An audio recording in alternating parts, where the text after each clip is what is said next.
Howdy guys, it's Luke at Luke's Affordable Paint Service, and on this video I'm going to show you how to paint rock faces, but I'm going to go into a bit more detail so I can answer all them bloody questions I keep getting asked.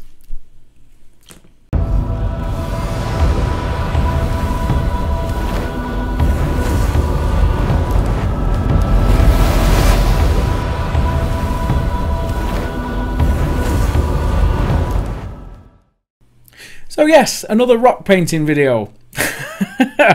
I'm doing this because I keep getting asked, and I don't think I've got one video on just how I do the leopard spot technique. So I'm going to put it on this video for people. I'll go into a bit more information of how I do it. I think when I've used it in the past and I just brush over it in videos, it's because I've come quite complacent, because I see it as just something that everybody does. I learnt it from loads of videos on YouTube. It's a very common technique for painting plaster rocks and your rock moulds. But people keep asking, so I'll do it as that. So if you've seen this technique, you know, fine. Skip forward a bit, you'll see me having a go at putting track ballast down, which is hilarious. All these people that I've watched lay track ballast make it look simple. I made a right pig's ear of it, but it seems to be working now. I'm getting close to the end of building it. And then, yeah, I'll put some ground covering down before we do the flocking. But this video is mainly just for the rock painting, so this is for you. Alright, see you in a bit. Right, so to get started, just paint all your ground areas that are going to have a ground covering on brown. Don't paint your rocks though, just avoid all your rocks. This is just so when you put your ground covering on, no white shows through, okay? So just be as neat as you can with this, steady as you can. If you get some on the rocks, it doesn't overly matter because we're going to be sorting that out in a bit. For big boulders and big rocks, it's just overpour plaster or just bits I've knocked off the rock moulds and things in the past, and I chuck some super glue down and throw them down. Okay, I do advise just placing them in the super glue rather than putting super glue over them, because for this diorama we are trying to get them exactly the same colour as the rocks themselves, the rock face itself. So just try and place them in the super glue. When we start coming to putting the washes on and painting, if any of them do decide to come off, just get rid of them. All right, or you can just paint them loose and then stick them down with watered down PVA glue.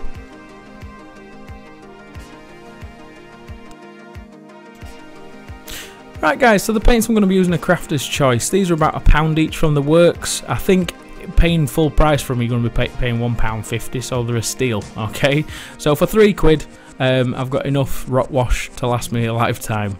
As you can see, I'm putting I think it's equivalent of about 3 drops. It's hard to get a drop out of these because they're very thick, but they are very high in pigment, are these paints, so there's no graininess to them. They are quite a good quality paint.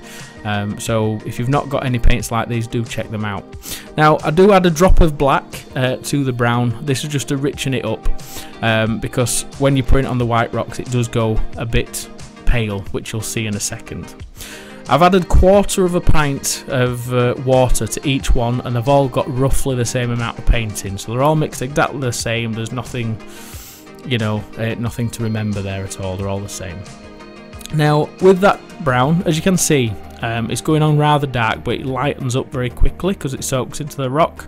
Now this is emulating like your dirt running down the rocks and adding just a bit of natural colour, which is the same colour as your soil, so it really works nice. Okay, and just dot that over, say 2/3 of your rock face, and as you can see, all the deep recesses start to take on more of the wash and darken up really nicely.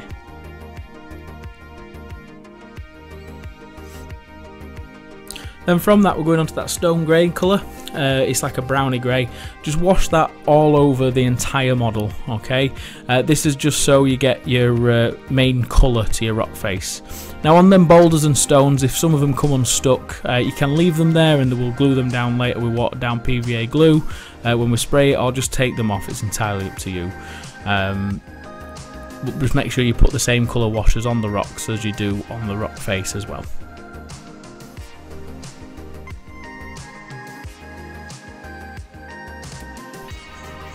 Now from that, what we're going to do is we're going to do a selective brown wash, as in the same brown as we did first, but we're just dropping it in the deep recesses to emulate the soil running down the rock face when there's a lot of water. and you're only doing that in the deepest sections or where you want it, but just let it go where it wants to go, because it'll find its own level. All right, so just do that and you get some really nice dark brown dirty lines.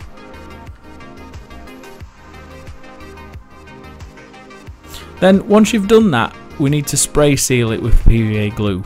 Okay, so this is watered down PVA glue, about 1/3 PVA glue and 2/3 water, and just spray that all over. Leave that to dry for about 15 minutes because it'll just soak in like the paint does, and then we can get on to the next step.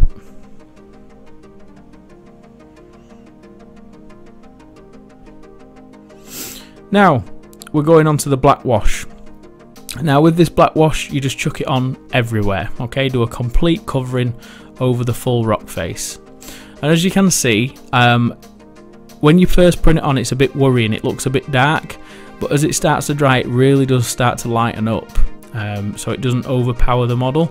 If you do it and it's very dark and very black, before it starts to soak in, just chuck some clean water on it and it'll soothe it off, and then just put some more water into your wash mix, and then that way it'll be fine.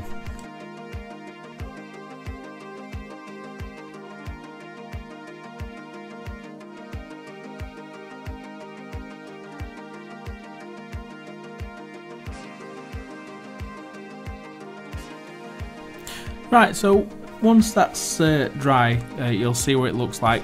Ignore the flock and everything at the moment. All the flocks and everything in this picture are still very wet. But as you can see, as the rock work's all dried, you get a really nice overall look.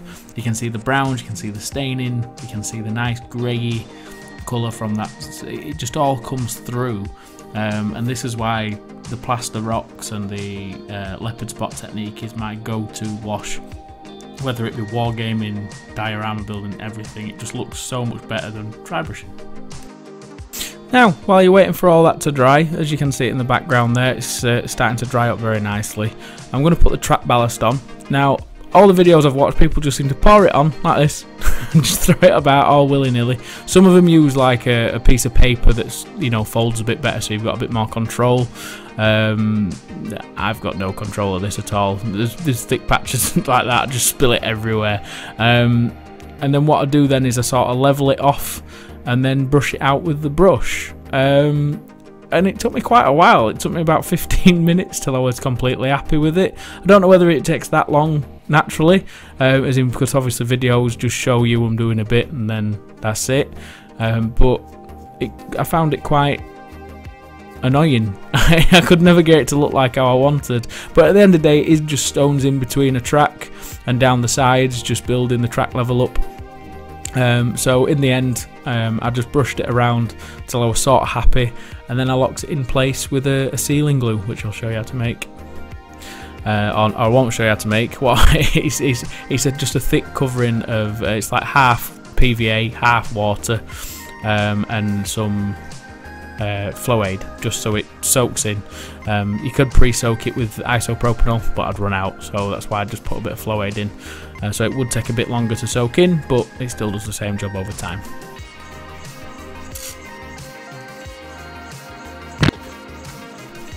Right, while that's drying, just get your PVA glue over your brown areas. Just slosh it about. It doesn't matter if you touch the ballast or touch anything that you've pre-done. It's going to dry clear anyway. This is just getting prepped ready for putting the ground coverings on.